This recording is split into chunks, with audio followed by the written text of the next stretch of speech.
เป็นตาสั่งแท้เอาเป็นอย่างคือมายืนใกล้แต่บอกให้ยืนเลี้ยงแถวพุ่นบางทีคนนั่งพุ่นก็ยืนเนี่ยก็ยืนโลกกันได้ยืนแล้ว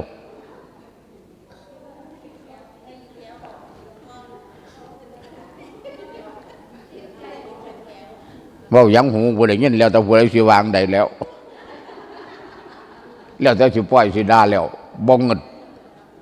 อุ้ยคือบอกออกมาบนทุกคนเดี๋ยวนี้ยืนขึ้นบนทุกคน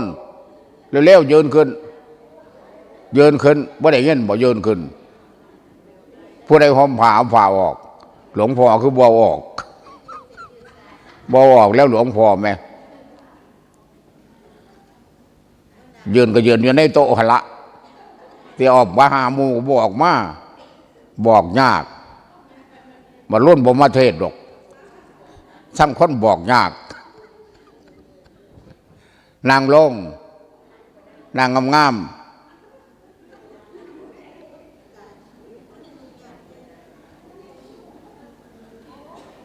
แล้วก็ลูกเขินเร็วๆลูกเขินไว้ลูกเขินเหมือนเมื่อไหร่ยกเก้าอี้มุ่นนั่นแล้วก็นางลง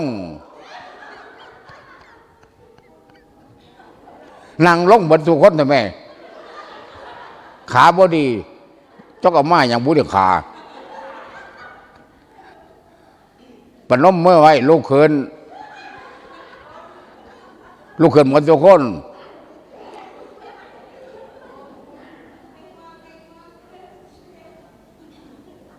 เอาเขาบ่ลูกเขินหมดทุกคนยกเก้าอี้มุ่นนั่นโอ้บอกยากคักเถอะวะขนาดพระบอกผัวบอกแห้งที่บ่ใบคักได้เนี่ยเนาะขนาดพระบอกก็มอซ่าเดเมอร์ขึ้นทั้งฟ้าเอานบกันไว้แล้วก็แยงขาขึ้นให้สุดเอาแนบเสียหูเลยเอาแนบเสียหูก็เป็นหมดติดหูหมดอ่ะเอาติดหูแล้วก็ยืดขึ้นสุดขายืดขึ้นแล้วก็เอาลงแล้วก็ยืดขึ้น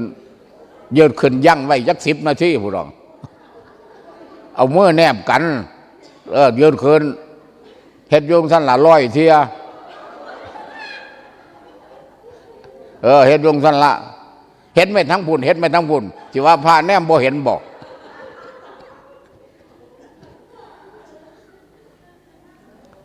เฮ็ดโยงสั้นละจนกลัวสิบอกเศร้า6 โมงเศร้าสิบอกเศร้า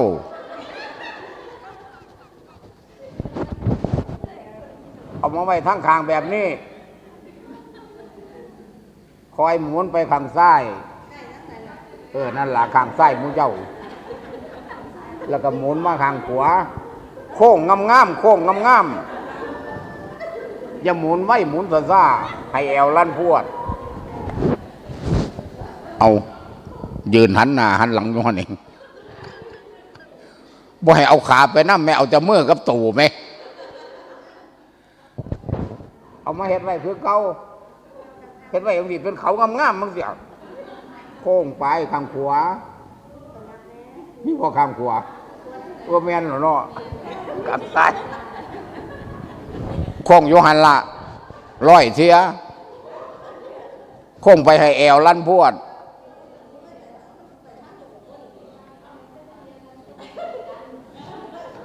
อันผู้ขี่ข้านก็จะเป็นขี่ข้านโค้งเนาะเลี้ยวไปฮอดบ่อยากเฮ็ดโอ้ลื่นคักจังวะโค้งไปโค้งมาเดขึ้นท้องฟ้าแกงลงมาแห้งๆแกงพร้อมกันหันใจวาบแกงแห้ง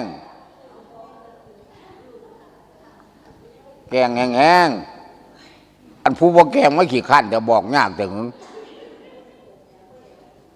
เฮ็ดให้ปอดใหญ่ขึ้นผู้ใดเป็นโรคมะเร็งปอดหายทันทีเลยโอ้ยแต่มันก้มงามเนาะปั่นมาไหว้คู่เอาโลด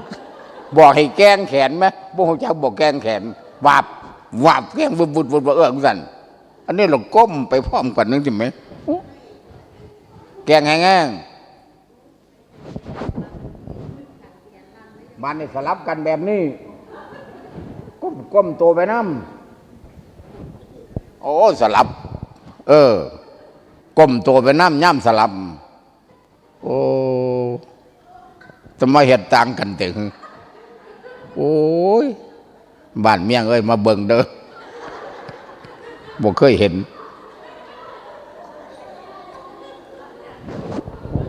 เดมันทั้งหน้า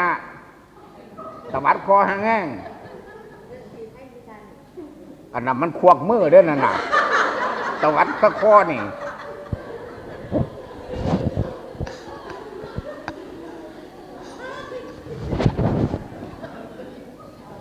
ก้มลงจับหัวเขาทั้งสองมือแล้วก็เงยขึ้นจับหัวเขาแล้วก็จับโปรตีนก็กลับขึ้นมากับหัวเขาแล้วก็กลับขึ้นมายืนก้มลงไป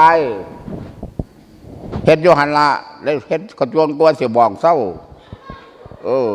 ก้มขึ้นก้มลงโยหันละ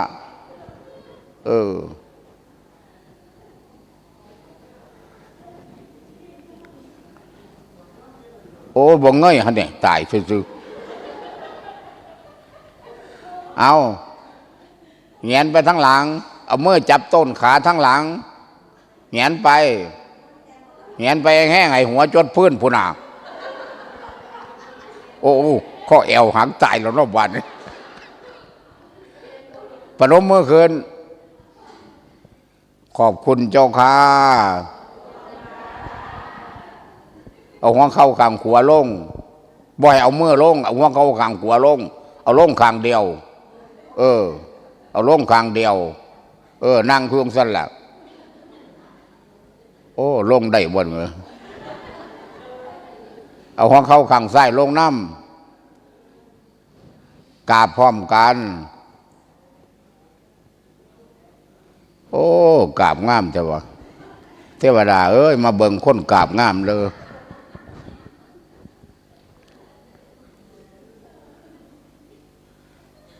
นั่งอยู่นี่เราบ่ต้องไปใส่ฟังเทศบ้านนี่มาเบิ่งมันตั้งใจฟังดีๆเวลาบ่หลายดอกตีสี่ใกล้จะหมดเวลาแล้วย่างไปหยังบอกให้นั่งอยู่นี่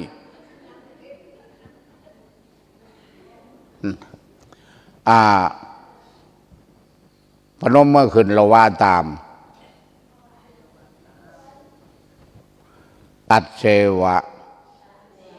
กิจมาตปังโกชัญญา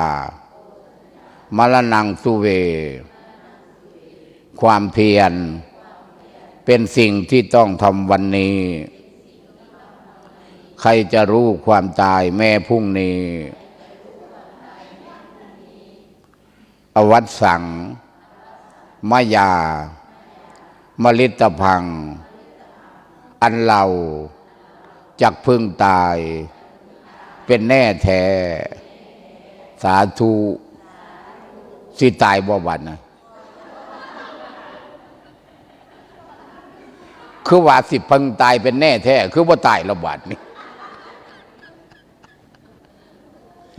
เป็นอย่างพระพุทธเจ้าจึงบอกไว้ว่าความเพียรเป็นสิ่งที่ต้องทำวันนี้ความเพียรเนี่ยหมายถึงเห็นอย่างเพียรอันหนึ่งคือเพียรอยู่ในหน้าที่การงานอยู่ในบ้านแต่ว่าให้จิตมันพองใสพร้อมเด้อเพียรอยู่น้ำบ้านก็ตามเพียรเฮ็ดให้เฮ็ดหน้าเพียรทำมาค้าขายเพียรซักผ้าซักแป้ล้างถ้วยล้างจานเฮ็ดให้จิตใจมันพองใสพร้อมเด้อความเพียรเนี่ยเฮ็ดหยังก็ตามว่าแต่จิตใจพองใสการปฏิบัติหน้าที่คือการปฏิบัติธรรมเข้าใจอยู่บอกบ่แม่นจมเด้อนี่เทศเด้อนี่ขอบิณฑบาตแน่ให้เฮ็ดน้ำบ้านนี่เป็นสวรรค์ก็ได้ก็เคยบอกให้ฟังอยู่บ่เศร้ามินอยู่วัดก็เป็นนรกได้คือเก่าได้ยินบ่ผ้าคากันตายผูกข้อตายได้ยินบ่สนะอยู่วัดก็มีนรกคือเก่าเป็นอย่างพระพุทธเจ้าจงว่าอวัตสังมายามาริตพังโอ้บ่ได้แท้เกิดมาแล้วทำเพราะมันแก่บ่ได้แท้มันสิตายแสดงว่ากำลังล้นหาหม่องตายได้นี่ทั้งพระทั้งโยมนี่เป็นอย่างแต่ว่าก่อนจะตายเนี่ยพระพุทธเจ้าให้เฮ็ดอันหนึ่งเฮ็ดอย่างคันแม่น ความเพียรนี่มี3ลักษณะก็ว่าได้1เพียรทำบุญใครคือครับเพียรต้องทำอยู่นี่2เพียรทำวัดสวดมนต์คือเพิ่นพาเฮ็ดนี่3เพียรเจริญภาวนาอาตมาบอกเราได้ว่าทำบุญได้บุญแค่100%ทำวัดสวดมนต์ได้200มันบ่ได้ทำบุญหยังก็ตามบ่ได้เสียเงินก็ตามได้หลายกว่าทำบุญทำวัดสวดมนต์อยู่บ้านก็ตามอยู่วัดก็ตาม3เดินจงกรมนั่งสมาธิอันนี้ได้500เป็นบ่ได้ทำบุญก็ตามบ่ได้ทำวัดสวดมนต์ก็ตามผู้ใดเคยนั่งสมาธิยกมือขึ้นเบิ่งโอ้ขักเถอะวะคือเก่งเถอะวะแม่นยกตัวพระบ่น้อผู้ใดเคยเดินจงกรมยกมือขึ้นเบิ่งอันบ่ยกเนี่ยบ่ได้เฮ็ดหยังน้ำบ้านเพิ่นติอย่าลืมนะว่าอยู่ในการเดินจงกรมนั่งสมาธิน่ะมีคุณสมบัติของพระอยู่หั่นทำบุญนี่เป็นคุณสมบัติของพวกเทวดาเด้บ่แม่นพระชั้นสูงเด้ทำวัดสวดมนต์เนี่ยขึ้นสวรรค์ชั้นสูงกว่าทำบุญเดินจงกรมนั่งสมาธิได้ฮอดชั้นพรหมสูงกว่าสวรรค์พรหมมีตั้ง16ชั้นพุ่นไปอารูปพรหมก็ได้4ชั้นหนักๆเก่งๆอีหลีนี่ไปได้ฮอดนิพพานแต่ว่าองค์นี่ไปบ่ได้แต่ก็มีแน่เล็กๆน้อยๆเพราะได้เทศให้โยมฟัง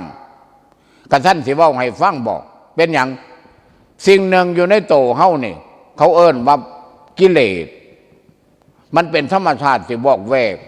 รักษายากป้องกันยากแต่คันผู้ใดเดินจงกรมนั่งสมาธิมันสิยานกิเลสเนี่ยมันยานเข้าใจอยู่บ่นี่ใส่ผู้ใดมักด่าคนไหนยกมือขึ้นเบิ่งโอ้คิดว่าอาตมาสิเสียบ่นบ่ยกมือใส่ผู้ใดสร้างคนอยู่ในใจแต่ว่าบ่ด่ายกมือขึ้นเบิ่งโอ้เทวดาใหญ่ตัวฮอดพระแต่ขนาดเดินจงกรมนั่งสมาธิซ้ำนี่กิเลสมันยังยั่งแต่ว่ามันจอยแน่ซื่อๆเพราะเทศได้เดี๋ยวนี้กิเลสมันไปใส่อย่าคิดว่ามันบ่มานำเฮาเด้อมันโตนงมันแฝงมานำพวกเฮานี่ล่ะมันอักมาทางในแต่ว่ามันบ่ทันแสดงออกระวังเด้อออกจากวัดไปบ้านระวังมันสิไปด่าลูกด่าเต้าไปสร้างผู้สร้างคนจำได้อยู่บอกธรรมะอันเก่าเด้พระพุทธเจ้าธรรมะพระพุทธเจ้าว่าหลายเด้มี2อันบุญกับบาปดีกับชั่วน่ะแม่มันอยู่ในโตเฮาเนี่ยแม่จำได้บ่สิเฮ็ดได้บ่เบิ่งใจเจ้าของได้ไหมบ่ต้องไปเบิ่งบ่องอื่นดอกบ่ได้ก้มส่องเบิ่งแบบนี้เด้เบิ่งสังเกตเบิ่งเวลาเศร้าหมองหรือพองใสคันเวลาเศร้าหมองเนี่ยแม่นมันเลยคุณสมบัติของพวกนรกเปรตอสุรกายสัตว์เดรัจฉานกันเศร้าหมองกันพองใสแม่นเลยมนุษย์เทวดาพรหมอย่างน้อยๆมนุษย์กันพองใสหน่อยมนุษย์พองใสหลายเทวดาขันพองใสหลายๆคนนั้นมีฮอดเมตตาพร้อมหูยฮอดพวกสันพรหมบัดได้แท้คนไปเกิดสวรรค์เกิดสันพรหมไปจากเฮานี่ไปจากจิตเฮานี่เดี๋ยวนี้ท่านพระครูเพิ่นพาเฮาฝึกจิต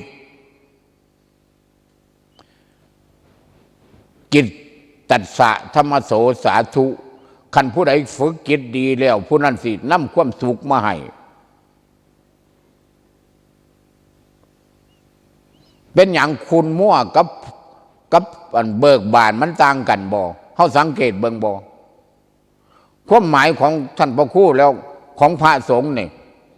เพิ่นสิเอาทุกข์ออกจากจิตใจญาติโยมผู้ใดมีความทุกข์อยู่ในใจเอาออกให้เบิดเลยอย่าเอาไว้มันบ่เกี่ยวกับฐานะจนก็เอาความทุกข์ออกได้ฐานะรวยๆก็เอาความทุกข์ออกได้เพราะว่าความทุกข์มันเป็นธรรมชาติที่บ่มีอยู่แท้มันมาชั่วคราวขับแค้นใจบ่สบายใจมันมาชั่วคราวฟังอยู่บ่นี่เข้าใจอยู่บ่นี่ เข้าใจเราจะเฮ็ดจังใดกระท่านหลวงพ่อสิบอกว่าให้ยิ้มไปตลอดขันพระคู่ผ้ากาบกาพระก็ยิ้มอยู่ในกาบมันละเงยขึ้นก็ยิ้มอยู่สั้นนั่น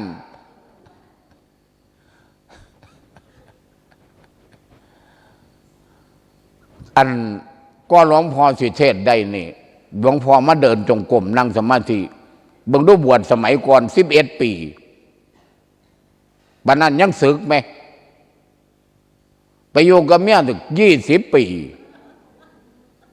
แต่บัดนั้นยังบ่เหมือนแม่ธรรมะ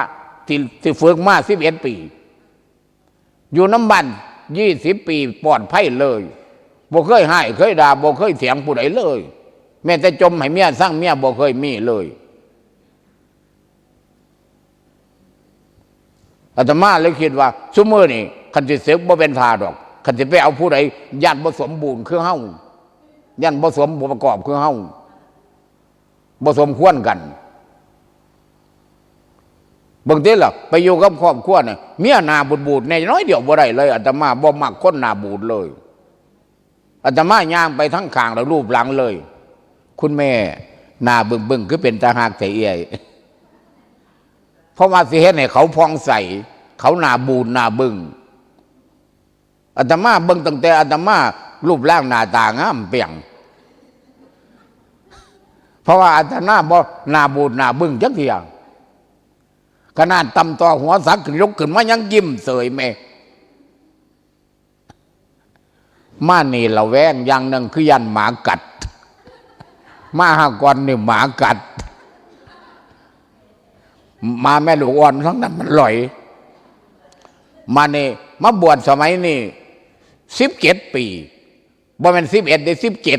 17สมัยก่อน11เป็น28เกือบ30 ปีแต่พัดบวชบำเพ็ญมา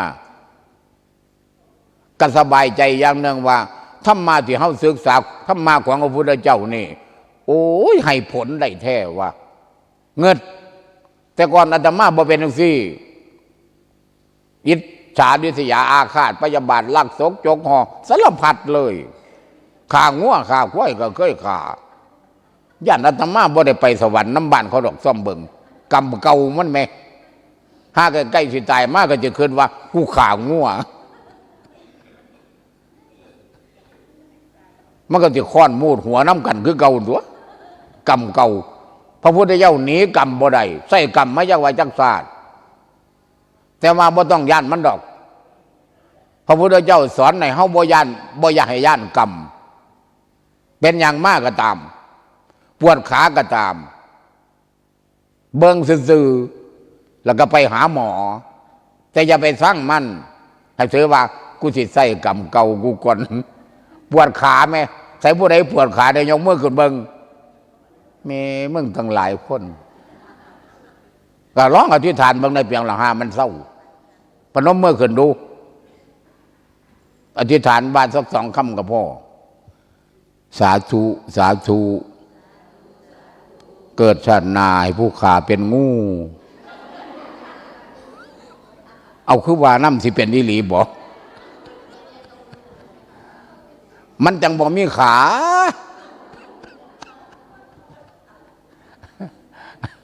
ขันอธิษฐานได้เขาบ่เห็นให้เห็นหน้าดอกเขาอธิษฐานเอาหมดละ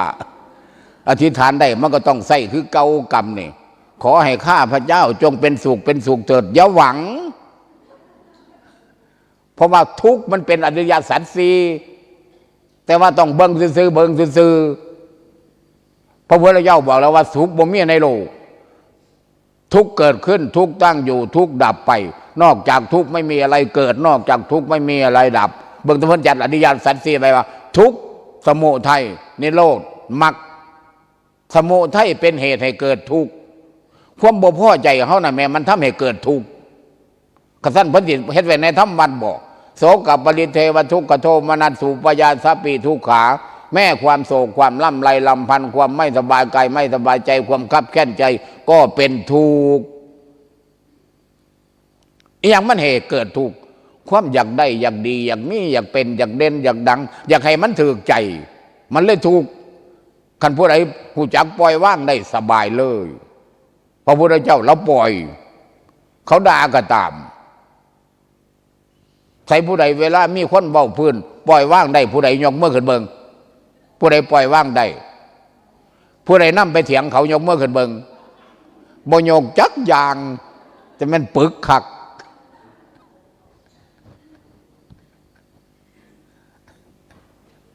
ใส่สูทขาวอย่างดีจิตใจเพิ่นขาวบุญนี่เอาคือหาวว่าฟังเทศไหมเอาหาวพร้อมกันดูงามบ่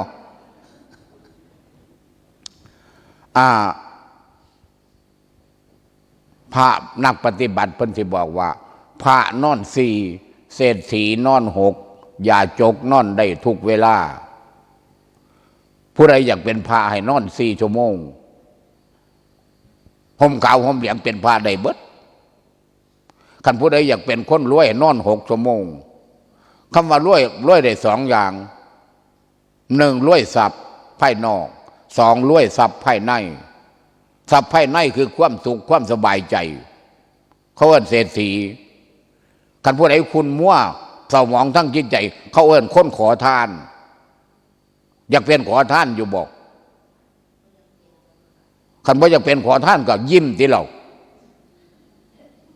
เอายิ้มให้เบิ่งดูโอ้จะมันยิ้มงามคักกะยาอ้าปากแห้งไรแขวว่องเด้อนะอย่าจกนอนได้ทุกเวลาผู้ใดนอนหงนี่เป็นเศรษฐีในทางศาสนาหนึ่งเศรษฐีทั้งศัพท์เขาเอ่ยว่าเศรษฐีภายนอก2เศรษฐีภายในคือทรัพย์คือปัญญาผู้ใดมีจิตใจให้พ้นทุกข์ผู้นั้นเอิ้นว่ามีทรัพย์อย่างมหาศาลเขาด่าเขาเว้าพื้นเขาลักเป็ดลักไก่แล้วบักเพียงบักเขียยิ้มเสยเศรษฐีนั่นไปหลังบ่วันไหวเขาหลักไปโลดของกูเบิดหมายถึงว่าจิตเฮานี่มันบ่ระแวงมันบ่สั่งมันบ่รังเกียจไม่ใช่บ้านอาตมาจำศีลแล้วเราเห็นกระถางพักบัวไว้หน้าบ้านเล่าอ่ะย่ำนี่ล่ะเขามาลักเอาพักบัวเราไปหัวเสหนูมุดเลยมันจำศีลแล้วปล่อยคนมาสั่นให้มันไปสแตกแดกห้าลงท้องลงใส่ตายปล่อยเก่งหักมาจำศีลเก่งหัวหน้ามูตั้งแต่ช่วยกับไก่แตกซื่อๆกระจมมาวัดข้างหนึ่งปิ่นโตหาบซ่ากันข้างหนึ่งกับตาหมากออกประตูวัดเพิ่นเป็นเหล็กแรงเข้ามาหากันซุบกันกับแม่สมัยก่อนมันเป็นไล่แกแดออกมาเนี่ยไล่เหล็กมันมาหอกของห่วงกระซ่าเรากระซ่าตกหลุดจากหัวแม่ขั้นแตกแล้วถ้วยกระไกเราป้อยแต่อยู่หน้าวัดผู้ดักหาล่องท้องล่องใส่มันถ้วยกูแตกบัดแล้ววะมา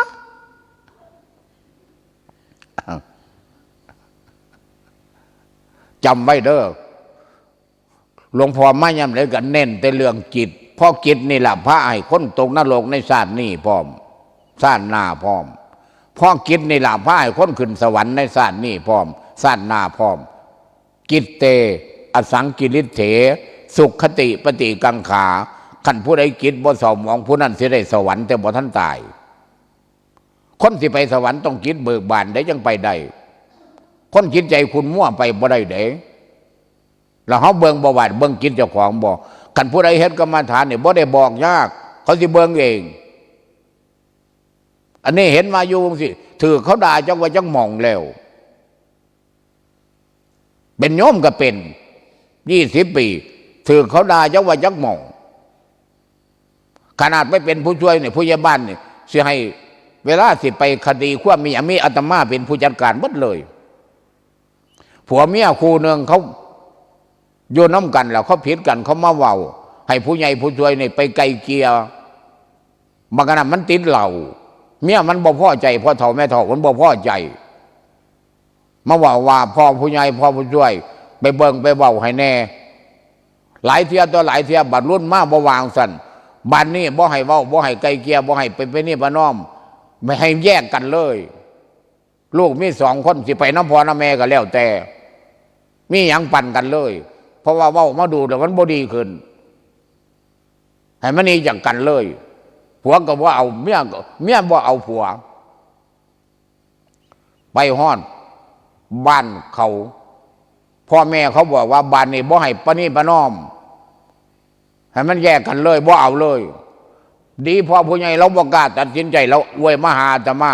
ว่าจังไดจานอาตมาว่าพ่อผู้ใหญ่ผู้ช่วยนี่บ่มีหน้าที่จะไปให้ผัวเมียเขาแตกแยกกันเด้มันผิดจรรยาบรรณ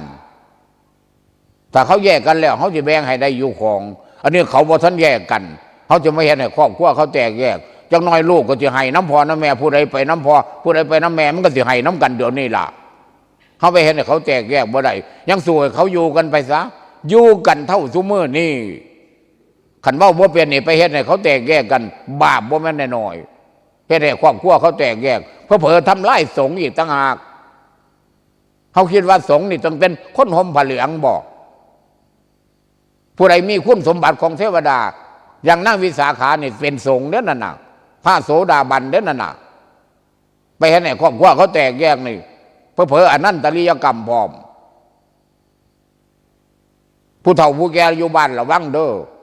ขันผัวเมียเขาผิดกันต้องปะนี่ปะน้อมอย่างเดียวมึงหนีรถเปียงกูแจ้งให้ไหมก็ได้ตัวผัวซื่อเมียซื่อแบบนี้บ่ได้เดี๋ยวเขาแตกแยกก็ลูกเต้าเขาเป็นกำพร้ากำพร้อยเดี๋ยวโยย่องให้คนแตกเล่าสามัคคีพระพุทธเจ้าจงบอกว่าสัพเพสังฆภูตานังสามัคคีวุฒิสาธิกากันผู้ใดสามัคคีกันพร้อมเพียงกันมันสินำความเจริญมาให้ทั้งร่างกายและจิตใจพร้อมสมัยนั้นโครงการลอกข้องลอกหวยผู้ใหญ่บ้านบอกกล้าไกลเกียอาตมาเอาข้อประกันแหลกผู้เดียวเลยเพราะเป็นอย่างหวยมันโง่ผู้ใดก็บอกอยากให้กินทั้งหน้าเจ้าของอย่ามากินทั้งแม่ไหลอย่ากินทั้งพ่อไหลเขาจะเฮ็ดให้หวยเฮ็ดให้ไม่แต่ว่าหวยมันโง่เขาอยากดัดให้มันซื้อแน่ขันเว้าเกียร์ใส่หน้าบ่ได้นี่โครงการมันกลับคืนแปลว่าผู้ใหญ่ผู้ช่วยบ่มีคุณภาพบ่สามารถปะนี่ปะน้อมได้เอาปะน้อมเมื่อคืนขันบ่ปะน้อมเมื่อมันเหงานอนเด้อจังหน่อยสิให้ยืนฟังเทศฟังแล้วก็เฮ็ดน้ำในไปอย่างหิวหลับหิวนอนมาซะเนี่ยบ่เสียดายเวลาบอกขนาดหลวงพ่อก็บ่ได้นอนดีได้นี่เหมือนเศร้าแกล้งออกมาก็ติไปย่างพร้อมเด้นั่นเถือไม่กันเท่าน้ำทางหมาจึกกัดย่างมาจากบอกเขาสอนชัยภูมิพุ่นน่ะยังมันเศร้าก็ย่างไปคันสิให้เพิ่นไปส่งเพิ่นก็ไปอยู่แต่บ่อยากรบกวนผู้ใดอาตมามารยาทดีบ่อยากเสียมารยาทหาคืออาตมาบ่มีดอกบางทีขนาดหลวงปู่เราข้าขี้กระเซอเสตักยังบ่เคยด่าเขาเลยก็บอกให้ฟังอยู่มาหาก่อนมาเทศทั้งวันจันทร์มาทั้งบุรีรัมย์มาฮอดแถวโน่นดินแดงอ่ะมันอยู่วางภูเขาน่ะหลวงปู่องค์หนึ่งใจจอยขึ้นมาหลดบาดน้ำพอขึ้นมาหลดไอว่าสันบาดเนี่ยปาโถกันไอปานนี่สิเป็นไข้ใส่โนบาดนี่ขันฟังเสียงในข้อมันหลายคักกันเกินกินมันก็จะบ่อิ่มเหมือนบอกกันหลายปันนี่อาตมาก็บ่ได้รังเกียจเราเด้อนี่ว่าให้ฟังคือนิมนต์นั่งหลวงปู่นิมนต์นั่งติดอาตมาปรับเลยพอนั่งติดเราก็ไอบัดป้าตู่คือจังมันเราเสียไข้เสลดนี่ไหมก้มลงเสียไข้ไหมบ้ากับแม่นเราไข้เสลดเราจะเอาตีนถุยได้นี่กำลังเสียไข้ลงรถอาตมามาหลวงปู่อย่าไข้ลงนี่กำลังเสียบอกแม่บ่ท่านได้บอกแต่ว่ารถมันโยกจังไหนบุมมาไข้เสตักอาตมานี่กองเล่เล่บันอาตมาก็บ่ได้สั่งแม่ซื่อๆอยู่มีแต่โอ้ดีเนาะเพราะว่าหลวงพ่อดีเนาะเราบอกให้ว่าดีเนาะไหมอาตมาก็โอ้ดีเนาะเราเฝ้าไปหยิบจีวรเรามาว่ามันเราสิเสร็จออกให้มันเหลือหน่อยๆแม่งหยังเราเอามายองเสียกันเลยแม่จี จีวรอาตมาเป็นอย่างย่อยๆอยู่บ้านนี่อาตมาก็คิดในใจ คือโบแมนของเฮาคือได้ส่วนแบ่งทอกันวะบ่ได้สั่งเขานะขนาดขี้กระเทออย่างย่อยๆอยู่ในผ้าจีวรนี่ขันแม่นแต่ก่อนเนี่ยกูอยากตบหูจักบาดแท้เหรอแต่เดี๋ยวนี้มันบ่สร้างคนมันอยู่ได้เบ้าพื้นผ้าม้วนๆเนาะมันนี่ไปพ่อองค์หนึ่งเบ้าจัก2 องค์กับพ่อหรอกอันขนดังอ่ะจะว่าจงไปเห็นอย่างจังบ่ตัดยังไม่เศร้าฉันข้าวต้มงานปริวาสบ่ได้รังเกียจได้เนี่ยขนดังจะว่าเห็นจงไปเห็นอย่างจังบ่ตัดแต่เหลียวเบิ่งก็กินข้าวบ่แซ่บแล้วที่แม่นบ่เต็มปานใดล่ะคือซ่อมเบิ่งอย่าให้เป็นบาปเป็นกรรมต่อเทวดาก็ให้อภัยแน่บ่ได้รังเกียจเราดอกเว้าฟังซื่อบัดนี้เราก็ฉันเขานั่งเป็นหัวหน้าหมู่พร้อมอาตมาก็นั่งต่อเล่ายังไม่เศร้าฉันข้าวต้มเด้บ่สวยๆมาฉัน4 โมง 5 โมงฉันข้าวสวยฉันเขาใกล้สิอิ่มแล้วบัดนี้เจ้าภาพเขาละซองมาบาดนี่ตักใหญ่นี่ม่อนฉันแน่ๆเขาหน่อยองค์ละถ้วยองค์ขนดังเงาฉันเขาละซองคือกันบาดนี่ไปอย่างคือหัวก่อนสั่นวะมันเนี่ยองค์ขนดังเงาสมัครเขาละซองเด้อบาดเดียวแล้วเอามือจมไว้แต่ว่าเขาละซองมันรอดออกน้ำมือนั่นอันเขียวๆ2 อันน่ะใกล้มือเคล็ดเลดอยู่บ้านนี่อาตมาขึ้นในใจว่ากูคุบบ่ได้สดขี้โมกเขาละซองอยู่ในปากไปอย่างคือกืนบ่ลงวะเขาละซองอยู่ในปากกืนบ่ลงเลยแม่แต่บ้านนั้นก็บ่ได้รังเกียจเพิ่นเด้อล่ะซื่ออยู่จำไว้เด้อผู้ใดสร้างคนบ่มีโอกาสเกิดสวรรค์เลยเพราะว่าโทษานี่พระพุทธเจ้าบ่ให้เกิดสวรรค์ซุมนี่ต้องลงไปนรกเพราะว่านรกมันแปลว่าแดนที่บ่มีความสุขมีแต่ความทุกข์แต่ว่ามันสิไปบ่ได้สัวข้าวเด้อโทษสาเนี่ยขันมันหน่อยไปนรกหน่อยขันมันหลายไปนรกหลายขุมบักใหญ่เลยมหานรกก็มีขันผู้ใดขาพ่อขาแม่ฮอดเอาเวกีผู้ละตำกมูเลยโทษสารอย่างนี้หน่อยมันมีตั้งแต่1%ฮอด100%ผุดแล้วแต่หน่อยแต่หลายขันผู้ใดบ่มีมันหน่อยนี่ไปนรกบ่โดนไปขุมน้อยกลับมาเกิดสวรรค์คือเก่าเพราะว่าความเบิกบานมันหลายเมตตามันหลายพยายามหักคนหักสัตว์ให้ได้คนที่เป็นจะสร้างไปไหนก็ตามไม่ใช่บ้านอาตมาเราไปจำศีลมาบ้านเขาเปิดเคียงกินเหล้าแล้วจมให้เขามันงั้นพ่อมันตายคือเด็กบุญมันเปิดหาพ่อหาแม่ยังกรกกระเดียกจำไว้ให้แน่บัดได้แท้คุณสมบัติของเทวดาอยู่ในโตเฮาจำได้อยู่บ่จำได้เฮ็ดได้บ่มีผัวก็ตามผัวบ่ดีก็ตามอย่าว่าเขาบ่ดีเด้อให้ว่าเขาบ่ท่านดีผู้ใดมีผัวมักกินเหล้าเล่นกันพนันในยกมือขึ้นเบิ่งโอ้ได้ผัวดีมาทุกคนเสียวะแม่นบ่มีผัวทุกคนบอกนางหนึ่งได้เป็นพระโสดาบันแต่ผัวเป็นนายพรานเขาอยู่กันได้ไหมนางหนึ่งได้ผัวขี้เหล้าเขาอยู่กันได้ไหมเมียเป็นพระโสดาบันเข้าใจอยู่บ่ยศน้ำแม่นที่ข้างอยู่ใบบัวมันก็ข้างได้แต่มันหาบ่เข้ากัน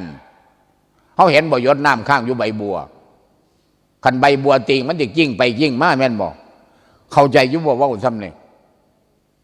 คนดีนี่มันสิอยู่กับคนชั่วเขาก็อยู่ได้เมียมีคุณสมบัติของพระอยู่กับผัวขี้เหล้าเขาก็อยู่ได้แต่เขาพยายามที่เฮ็ดให้คนขี้เหล้านั้นหายจากขี้เหล้ากระท่านอาตมาที่บอกว่าผ้าสกปรกอย่าว่ามันสกปรกมันบ่ทันได้ซักซื่อเข้าใจอยู่บ่นี่เป็นอย่างจังซักผ้าซะนะก็อยากให้มันสะอาดขันผัวบ่ดีก็พยายามซักที่เราจำได้อยู่บ่อันนี้หยังขันผัวบ่ดีแน่มิแต่จมกินเหล้ามาแน่ก็บ่ได้ บักฮาร่วงท่อมมันจะแตกตายตลอดบ้านอื่นพุ่นดอกบ่แม่นบ้านเฮาหรอกขันคนมีธรรมาเนี่ยโอ้ยเขาว่ามวนคุณพ่อมาอ้ายมานอนเมาเหล่ามาเมื่อเป็นจะลมเดี๋ยวมาคอยสิจับก็มาเราก็ต้มเขาให้กินพร้อมขันผัวจมเนี่ยน้มมือฟังเนี่ยเขาสิอ่อนลงเลยเมียกูเป็นอย่างคือปนมมือฟังวะ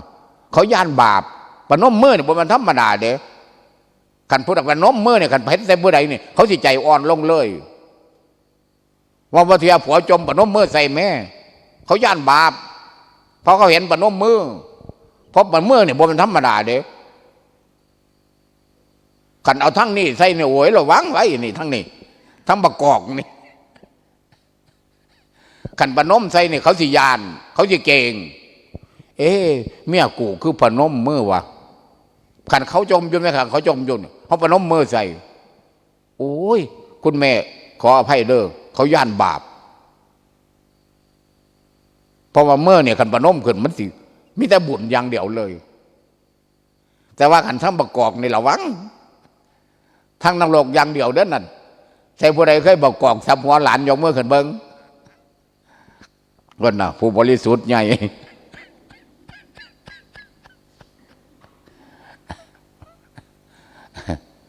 ใส่ผู้ใดเคยดึกขอนใส่ไก่ยกมือขึ้นเบิ้ง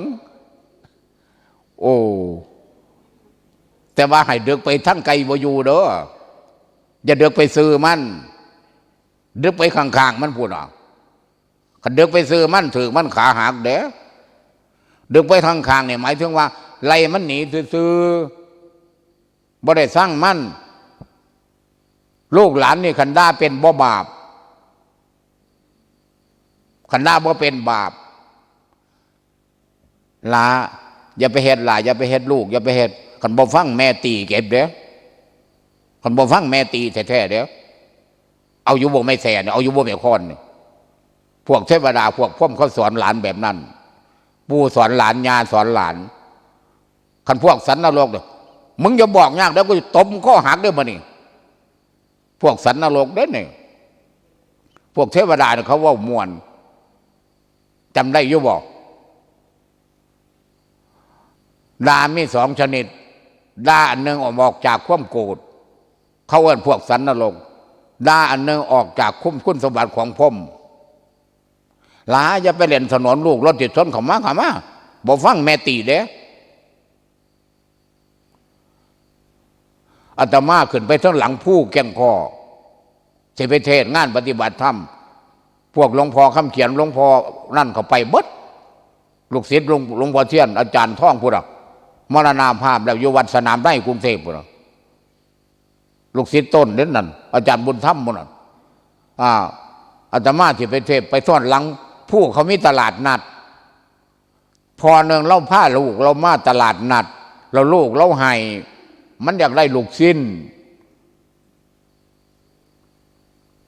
บัดพ่อสูบยาทวนอยู่ซื้อยาซ่องบ่เสียดายบ่ลูกสิซื้อลูกชิ้นหลานสิซื้อลูกชิ้นจมให้มันด่าให้มันกินลูกชิ้นมันก็มีประโยชน์ตัวเราก็ใครควรสิซื้อยามาเผาปอดเจ้าของหมู่ตัวแม่นบ่สนะมันเพราะมันให้พอมันสิให้ลูกอาตมาเขาไปขวางเลยบางรายอยากได้หยังลูกสิ้นก็เลยถามพ่อว่ามันกินได้บ่กินได้อยู่เอาให้มัน40 บาทให้มันไปซื้อลูกสิ้นพอมันเศร้าด่าเลย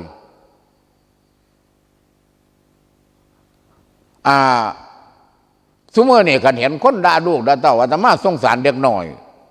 มันเกิดมาน้ำพ่อแม่ที่บ่ดีคุณสมบัติของพวกเทวดาพวกผมเขาบ่ด่าได้ล่ะแต่เขาหักสอนอยู่ลูกแต่เขาบ่ด่าเขาบอกขันบ่เหลียแบบอีหลีเขาบอกลงโทษอย่าเริ่มเด้อลูกหลานสมัยนี้มีตั้งแต่พวกยาบ้าละลายระวังมันไปตั้งแต่ของเงินบ่ได้เมื่อขาดได้พ่อแม่ไม่ได้แท้ปู่ย่าไม่ได้แท้ระวังไว้พยายามสอนลูกสอนหลานซอยกันอย่าค่อยให้แต่พระสอนเขาบอกมาให้พระสอนได้ซุ่มนั่นเอาเข้าใจเราบอกฟังอยู่นี่ โอ้เหลือเวลาอยู่10 กว่านาทีจากตี 5มาฮอดโอ้จากตี 4มาฮอดตี 5แล้วก็เตรียมตัวเมียบ้านท่านแล้วย่างออกไปขึ้นรถบขส.ไปลงชัยภูมิชัยภูมิเขาก็สิมาหลับบ่วุ่นนี่เป็นอย่างจังบ่ไปรถส่วนตัวมันไปบ่ได้ว่าใส่มองนี่เด้ถ้ารถส่วนตัวไปนี่สมมติว่าไปจาก101ไปเทศอุบลไปกลับยังน้อยๆเกียบ3,000ค่ารถถ้าเกิดค่ายเทศ2,000ได้บัตรเนี่ยก็สิว่าเอารถส่วนตัวไปคนขับก็มีน้ำมันก็มีกันเทศก็มีเจ้าภาพเพิ่มพระลาพร้อมไปรถโดยสารเขาถวายเท่าไรก็ได้ถ้าเรามองหอดบ่มีแต่ว่ามองดีมีสุดหวาซ่อมเบิงเนาะมองนี่มีบ่ขาดจักเสีย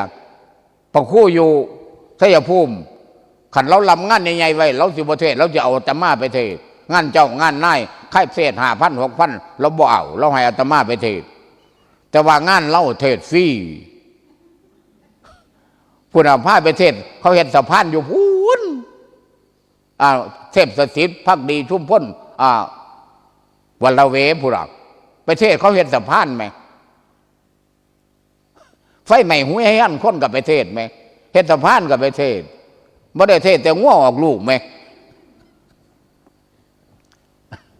ค่ายเทพไปเทศอันเทพสถิตผู้หลักค่ายเทศ380ปึงที่หลังแต่ค่ารถก็บ่พอบ่ได้ว่าหยังเพิ่นไม่ม่วนบรรลุกับไปคือเก่าเจ้าภาพถามดูหลวงพ่อกันเทศติดใจจังใดผู้ข่ากับบ่ฮู้จักโอ้ตามกำลังศรัทธาแม่นบ่มีหลวงพ่อกระเทศให้บ่ต้องกังวลทำแล้วขอให้สบายใจคันพระบ่สบายใจพระก็สิเป็นบาปเองเรื่องของพระเพราะว่าพระมีหน้าที่เทศบ่เทศบ่ได้พระสบงจีวรในของไทยบ้านซื้อให้ห่มกันร้อนกันหนาวเข้าป่าอาหารของไทยบ้านเรื่องชีวิตเฮาต้องทดแทนเพิ่นบ่ได้เอาเงินไปทดแทนแต่ต้องเอาธรรมะไปทดแทนเพิ่นมันยังเหมือนบ่เป็นให้ปัญญามันเหมือนบ่เป็นคือให้วัตถุสิ่งของสัพพะทานังธรรมะทานังชินาติการให้ทำเป็นทานย่อมชนะการให้ทั้งปวงจำได้อยู่บ่เราสิเฮ็ดได้บ่กาว่ามาเว้าย่ำไหนก็เน้นเรื่องครอบครัวเรื่องปากเรื่องท้องให้อยู่น้ำบ้านบ่ว่าดอกแต่ว่าอย่าเฮ็ดให้จิตใจคุณมั่วหมามันสิกัดไก่ก็ธรรมดากันไล่ออกแล้วก็แล้วคันมันบ่เศร้าคันมันกัดตายแล้วก็แล้วไปคันหมาคาบรองเท้าไปกัดขาดมุ่นวันแล้วก็ซื้อใหม่อย่าไปนำไล่ตีหมาเข้าใจอยู่บ่ห้าไฟไม่เสียไม่พาแล้วก็แล้วไปอย่าไปปล่อยน้ำก้นไปแล้วมันก็บกขึ้นมาดอกไฟใหม่แล้วลูกเห็นถวยเห็นซ้ำแตกอย่าไปปล่อยอย่าไปด่าพี่จะซื้อใหม่คันบอกกับมิตรบอกว่าลาบัดสร้างมันสอบมันแตกแล้วก็ลายสร้างหัวมันสอบบัดรุ่นกับใครระมัดระวังเอาเด้อบางทีเราซื้อรถมาใหม่ๆลูกถอยรถไปต่ำต้นไม้เป็นด่าลูกบ่ฮู้แต่ว่าลูกมันอยากให้ต่ำอยู่บ่มันบ่อยากให้ต่ำไปซ้ำเติมมันได้ยังก็มิจะบอกว่าลาช่างมันสอบบรรลุคอยละมันระวังเอาเด้อลูกเด้อมันก็ดีใจขึ้นมาได้ล่ะอันนี้ยังไปด่าโว้ยไหว้ลูกมันยังตกใจกว่าเก่าแล้วอาตมามีลูกสาวผู้หนึ่งพากันมีลูกคือกันเด้แต่ว่าหากมีแต่ว่าท่านบวชพุ่นดอกลูกไปประเทศจีนไปกับหมู่ขากลับมาพอลงเครื่องบินสนามบินสุวรรณภูมิพ่อเงินหาย10,000เอาเงิน10,000เดียวกับไปเสียใจทีเดียวนี่เขาเสียเป็นล้าน100 ล้านเขายังบ่ตกใจย่านพ่อให้พุ่นสิให้อย่างเงินของมันเสียได้สร้างมันตัวตั้งแต่กี้ลูกท่อนท่าคือยังเสียงเป็นส่งคือยังสิเสียดายเงินพ่อเงินเสีย10,000โอ้ยแต่เขาเสียเป็นล้านเขา100 ล้านเขาก็ยังบ่ตกใจอันนี้ไปเสียดายตีเงิน10,000มันเสียบัดบ่ฮันมา2 ชั่วโมงเจ้าหน่อยโทรมาพ่อเห็นแล้วเห็นด้วยใจมันหลงไปนะกระเป๋าอีเมลไปเครื่องบินลูกสาวอาตมาโอ้ยหน้าตางามได้พ่อบ่มีผิดเลย โอ้ยแล้วแต่สิหัวขวนแล้วบ่เงิดคนขันบ่มันใจเจ้าของบ่กล้าเว้าดอกไปทำงานอยู่แอร์กาตาพุ่นไหมกางามบ่สนักอาตมาไปเทศ101โอ้ยพระรูปรอเทศบ่ได้อยู่ได้เศร้ารูปรอเสียงรออีกต่างหากไม่ไงทั้งหน้าเราเท่าเราเด้ปนมมือขึ้นแล้วว่าหลวงพ่อคันหลวงพ่อรูปรอนะคนบ้านผู้ขาบ่มีคนขี้ไล่จักคนตันละวะป้าตู่แปลว่าอาตมาในขี้ไล่ของคนเหมือนบ้านแหมแล้วจังใดคือกล้าว่าผู้นี้อันคนงามน้ำใจใช้ใบหน้านักปราชญ์เพิ่นแต่งออกมาจากพระธรรมพระไตรปิฎกอันคนสวยจัญญาใช่ตาหวานอันคนแก่ความรู้ใช่อยู่นานอันคนรวยสินทานใช่บ้านโตแปลว่าเฮาอยู่นี่มิตรเศรษฐีได้นั่งอยู่นี่อย่าเริ่มว่าซุ่มด่ากันอยู่นี่มีตั้งแต่ขอท่านเด้นั่นน่ะฐานะดีอยู่แต่ว่าหักด่ากันเศร้ากันแรงลักษณะขอท่านได้นั่นพระพุทธเจ้าว่าเศรษฐีเนี่ยบ่ได้หมายถึงทรัพย์หมายถึงจิตใจต่างหากรวยทรัพย์กับรวยปัญญาคนละอย่างกันโอ้ยเมื่อยเอาเทศเนี่ยก็ได้นกใส่ผู้ใดขี่ขันฟังยกมือขึ้นเบิงผู้ใดอยากฟังต่อยกมือขึ้นเบิงไผบ่อยากฟังต่อเอามือลงนั่นเอาลงคือเขา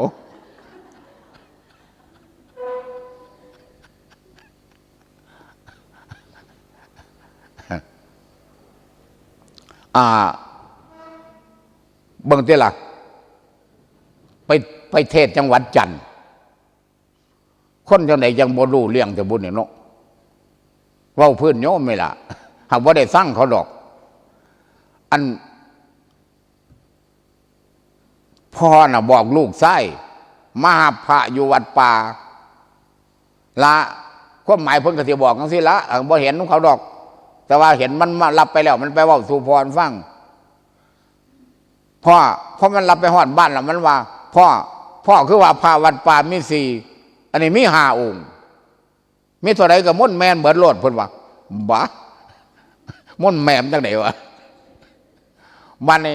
พ่อไปใหญ่น้ำไว้ถวายพระน้ำมองนั่งใหญ่น้ำไว้พอพระขึ้นไปนั่งพอแล้วบอกว่าละยกน้ำถวายเพิ่นแน่นั่นห้วยอยู่ใกล้ๆนั่งจับเอาบ่ได้บอกสั่นมันว่ามันก็แม่นความมันอยู่ใกล้ๆพระเพิ่นใหญ่ไปแล้วแต่ว่าต้องพ่อบอกประเช่นอีกไปสวดงานนั่นบุ้ยพอถ้าโยกจะเป็นโพดมันเหลี่ยไหว้พระรับศีลนี่นะโมเนี่ยว่าน้ำก้นกันไหว้พระรับศีลเราถวายท่านบัดนี่ถวายท่านว่านะโมอีกว่าน้ำก้นกันคือเก่าไม่ได้ว่าพร้อมกันเด้อพอถ้ายกพระวาเราโยมก็ว่าน้ำก้นพอถวายอาหารแล้วอาตมาก็หิวเข่ามัน2 โมงครึ่งแล้วแม่ฉันบอกพ่อใหญ่บ้านนี่เดี๋ยวก้นขน่อยถวายปัจจัยก่อนมันเนี่ยว่านะโมอีกน้ำก้นกันอีกคือเก่าแม่มึงไม่ได้ฉันโดดเด้อเข่ามื่อนี้บัดพ่อมาถวายปัจจัยละวันนี่ฉันบอกพ่อใหญ่บ้านนี่เดี๋ยวก้นขน่อยถวายประสาทเพิงก้อนเพิ่นว่าตายซื่อๆอาตมาคิดในใจว่าเจ้าคือบ่ถวายหมอนเจริญนวยให้มันคำซะมื่อนี้อย่าให้มันได้ฉันต่อเขา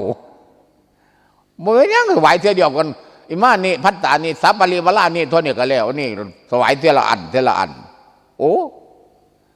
สมพ่อคนไปอยากบวชหลายมันนั่นเด็ดสันเขาอันกระเทยนะแม่กระเทยมันใส่บาตรแต่เหลียวมันแลนมากกันหน้าญาติแล้วมันท่าแป้งท่าคักท่าเน่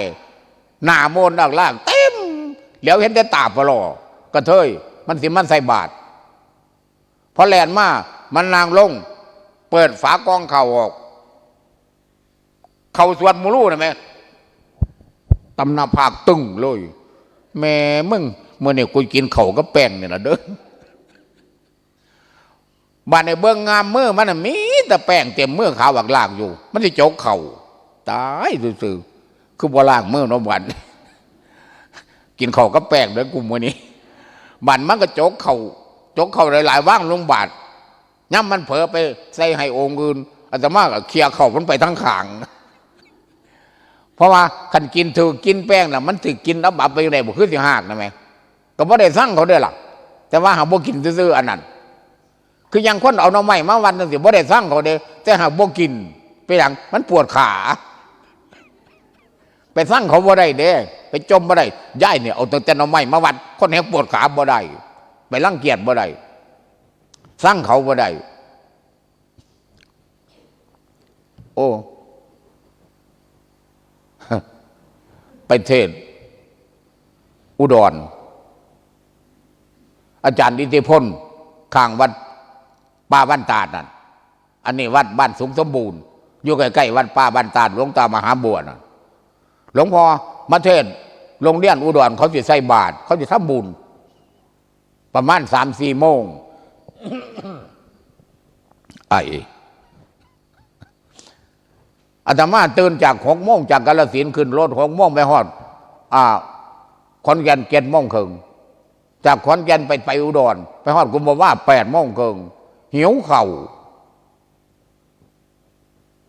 เห็นเขามาขายลูกชิ้นขึ้นอยากลูกชิ้นมันหิวเข่าซื้อลูกชิ้นถุงหนึ่ง20 บาทกินหมดเลยบ่อิ่มเลยผักกับบึดผัดเหลียน้ำจิ้มผัดเสียดายบาทนี่มันบ่อิ่มเริ่มขึ้นพ่อว่ากัดก้นถุงไหม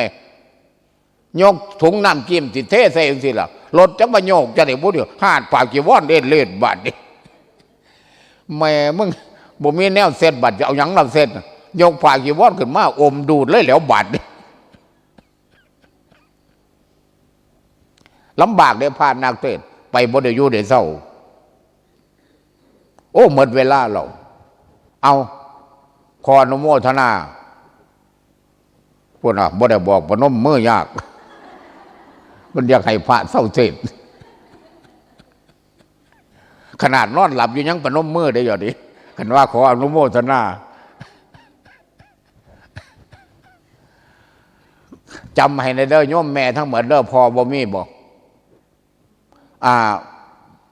จำแล้วก็ต้องเฮ็ดพร้อมเด้อบ่แม่นฟังแล้วปล่อยทิ่มเฮ็ดนำให้ได้พระพุทธเจ้าว่าอย่างไรภาคกันทำแต่ความดีเด้อเราว่ากุศลสูปสัมปทากันยังกุศลให้ถึงพร้อมโอวาทปฏิโมกข์เด้อนะอย่าพากันทำความชั่วเด้อ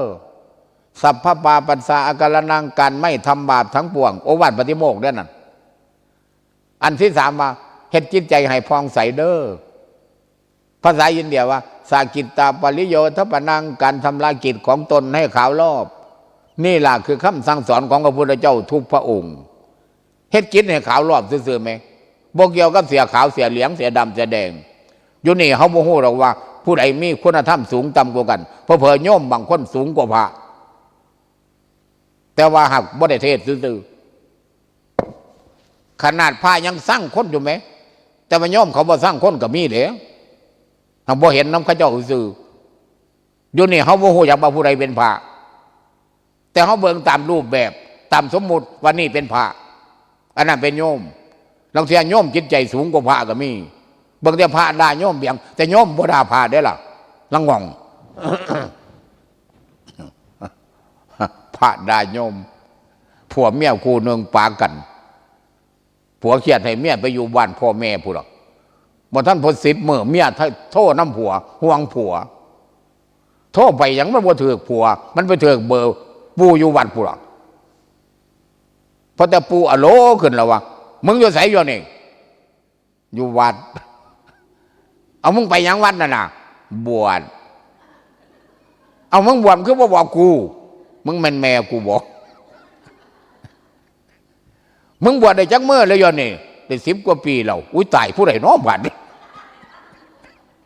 ไผน้อเนี่ยเนาะหลวงปู่อยู่วัดหลวงปู่ผู้ข้าโทษผิดขออภัยหลายๆนมัสการเด้อข้าเด้อแต่เลื่อนพ่อนี่หาเกียรติมึงแต่เลื่อนพ่อยังหาเกียรติมึงพร้อม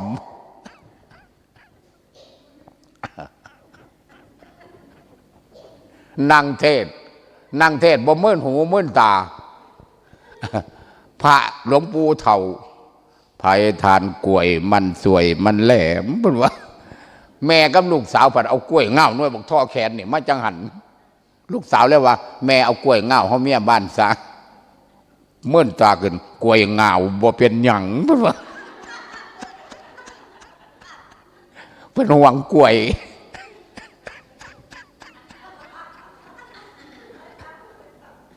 อาตมาบ่ไว้ใจคนเสียขาวปานใดตัวเพราะว่าคนเสียขาวเคยด่าอาตมาขันย่ามถามมึงสิว่าไทยผู้ใดสร้างคนไหนบ่มียกมือจักคนเอาไปมาแต่พระเว้าซื้อกันสั่งหอดพระไม่ใหญ่บ้านอาตมาพระตีหลังข้างหนึ่งเขาบ่ทันสุกจังตีตายยังจะเศร้าแต่เสี้ยวกระดกกระเดียวเอาลงแท้ขออนุโมทนาคำว่าอนุโมทนาเนี่ยแปลว่ายินดีกับแม่ทั้งหมดแม่น้อยแม่ใหญ่แม่กลางที่สละเวลาสละทรัพย์สมบัติมาบำเพ็ญปรมีคำว่าปรมีแปลว่าคุณพิเศษเฉพาะตัวทำให้เฮาพ้นจากอันตรายพระพุทธจากพ้นพระเจ้าพ้นจากอันตรายเพราะปรมีก็หมายถึงความดีเฮาบำเพ็ญมาจิตใจเฮาก็พองใสมาตลอดอันนั้นเด้ปรมีบ่แม่นหน้าบูดปานไหนก็สิไปสวรรค์บ่แม่นคนที่ไปสวรรค์มันต้องเป็นคนที่เบิกบานล่าเริงแก้มใสเขาเอิ้นว่าปรมีความอดทนน่ะแม่คันผู้ใดอดทนได้ไปเข้าโอวาทปฏิโมกข์ข้อที่5เขาปล่อยเขาด่าเขาลักสิ่งลักของเฉยบ่มีถือโทษโกรธเคืองขันติปรมังตะโปตีติขาขันติคือความอดกั้นเป็นธรรมเครื่องเผากิเลสอย่างยิ่งเขาอดไว้เลยคมไว้เลยอดไว้เลยผัวด่าบ่ตอบบ่ยั้งผู้ใดเว้าพื้นบ่ตอบบ่ยั้งเข้าโอวาทปฏิโมกข์เลยนั่นคือพระเด้อนั่นมาเนี่ยขอให้รักษาไว้เด้อพระพุทธเจ้าเราเว้าเป็นในว่าเกียร์เนี่ยมันมีความเข้มอยู่เสมอคนดีต้องรักษาความดีอยู่เสมอคนดีทำดีง่ายแต่ว่าสิทำชั่วนี่ยากเสียเฮาไปหาลักหาป่วนไปหาป้อยหาดาหาอาฆาตจองเวรคนบ่ไปเพราะว่ามันบ่แม่นนิสัยเฮานิสัยเฮาเขาวัดเขาว่าคนชั่วเนี่ยทำชั่วง่ายกันสิส่วนมาทั้งดีบ่มาเพราะว่าเขาบ่ถนัดปวดขาปานใดกันส่วนไปเล่นไพ่ก็ไปคือเก่ากันมาวัดหาบ่อยากมาปวดขามันนั่งบ่สะดวกนี่คือคนบ่มักความดีสาธุเด้อเทวดามาเป็นสักขีพยานญาติโยมมาฟังเทศน์มื้อนี้เพิ่นจะเฮ็ดนำสู่คนตั้งแต่นี้ต่อไปเพิ่นสิเป็นพระในบ้านบุญกุศลที่เพิ่นสะสมมาก็จงปกปักรักษาให้อยู่ดีไม่แห้งด้วยรถพระธรรมมื้อนี้ก็ซอยขัดเก่าความคุณมั่วสมองบุญไหวออกจากจิตใจญาติโยมให้เมิดให้เหลือแต่ความสดชื่นเบิกบานล่าเริงแจ่มใส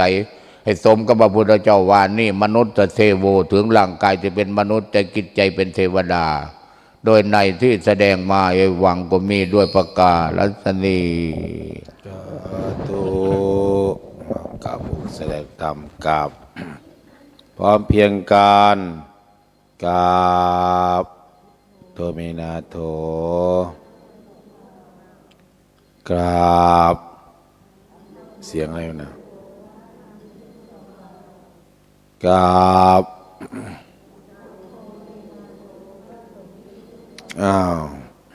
ถวายจยธรรมเด้อยายแม่มาแอมเด้อ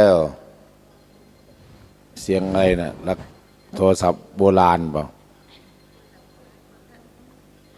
เข้าที่แล้วยายแล้วลูกเข้าที่แล้วนั่งดีๆอาจารย์นัทพลจะพาเดินจึงกรมเด้อใครอยากเงียวก็เงียวแตะมือกันได้เนี่ยจะนั่งที่เดิมเอาถวายยังอาสาธุเอาบ่ต้องลำพอนเนาะไม่ต้องหรอกเป็นย่างนี่หมดหรือไหมลงเลยลงเอาผู้ย่างไปก็ย่างไปรับจักหน่อยหมอบลงให้หัวหอดพื้น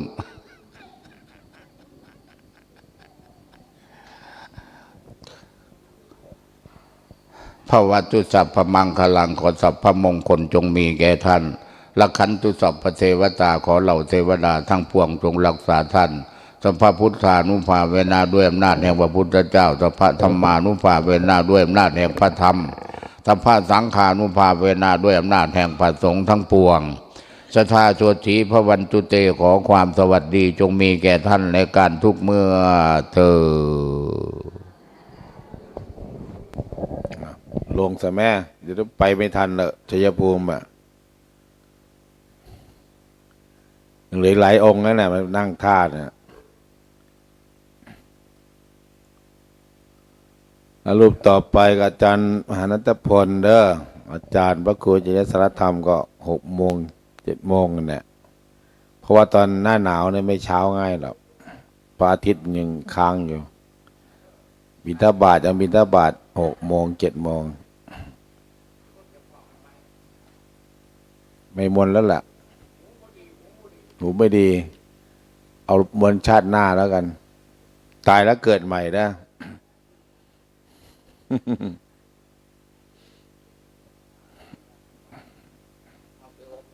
ครับ